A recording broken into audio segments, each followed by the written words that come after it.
Our next speaker, Representative Teresa Tanzi. Teresa Tanzi is a member of the House of Representatives of Rhode Island. She has served the people of Narragansett and South Kingstown in District 34 since she was elected in November 2010. She is a member of the House Committee on Special Legislation. In 2017, the General Assembly enacted her legislation to disarm domestic abusers to protect the lives of their victims. Other successes in 2017 include a new law offering seniors protection from door-to-door solicitations and a law requiring that e-cigarette liquid be sold on child-proof packages and banning e-cigarette use on school property.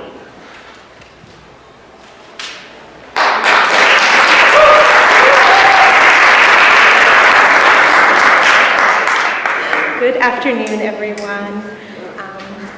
That's the first time I've heard it announced. I am now on the Special Legislation Committee, which we deal with license plates. So if anybody has any questions about license plates, I'm here for you. So I am so proud to be here today to mark International Women's Day, one day after we passed the Reproductive Privacy Act. It was a huge leap.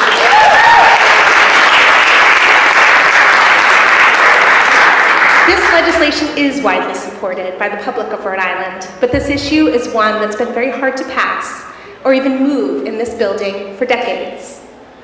I would like to point out that with the new election of Rep-elect June Speakman this week in Bristol and Warren, we in the House are about to count 27 women among our 75 members.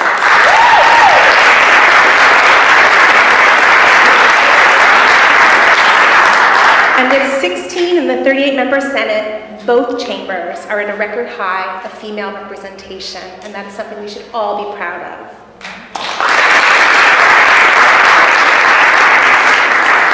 So we in Rhode Island are making progress toward better balance, and it's getting harder to refuse to take action on issues that affect women.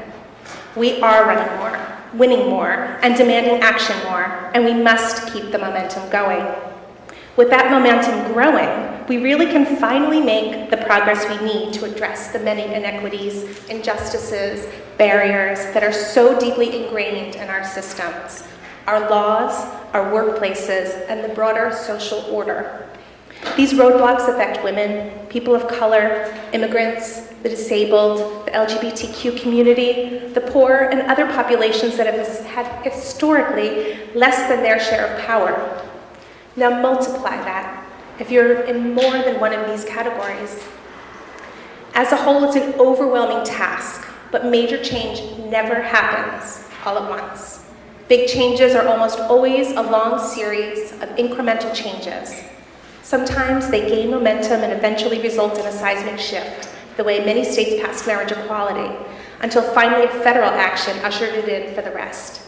But most of the time, big change is really a long path of small changes that chip away at issues one bit at a time, while also chipping away at old, hurtful societal norms that have supported them. Either way, in order for women to truly have the equality that we deserve, we must work for change on many, many fronts. We must protect reproductive health care. The vote in the House last night was only one hurdle. This bill still has to pass the Senate in order to make it to Governor Raimondo, who will sign the bill. But this isn't an end. Those who don't believe women deserve control over their own healthcare choices are not going to stop their assaults on our rights.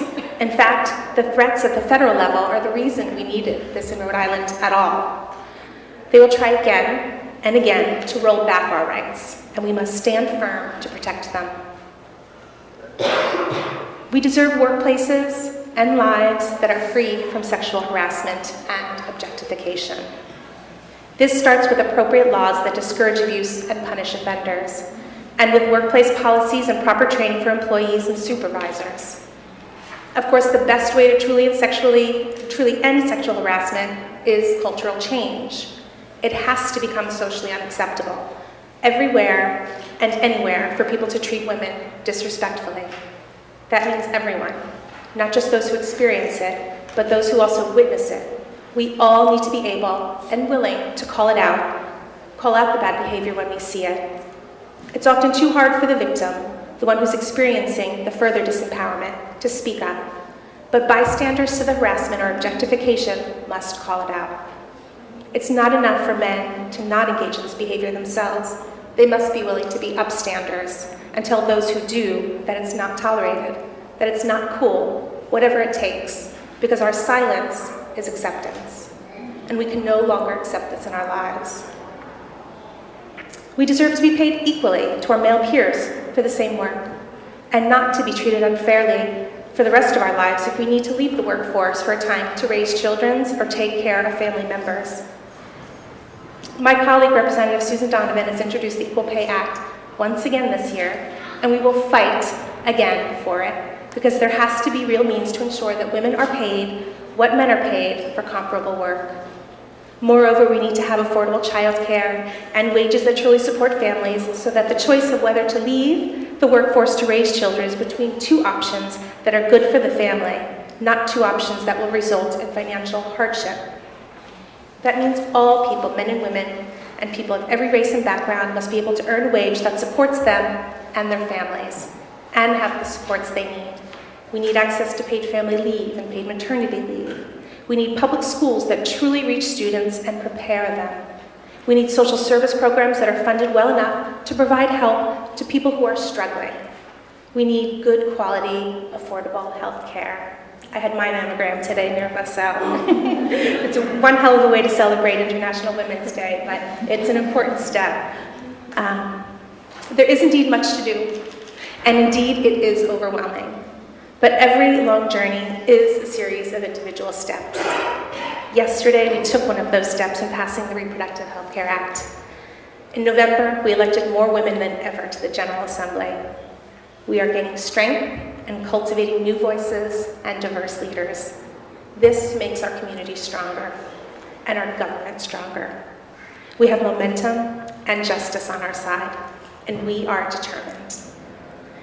We will change our world. We have changed our world. And in this work, we will make the world better for our daughters and our sons, their children and theirs. Thank you.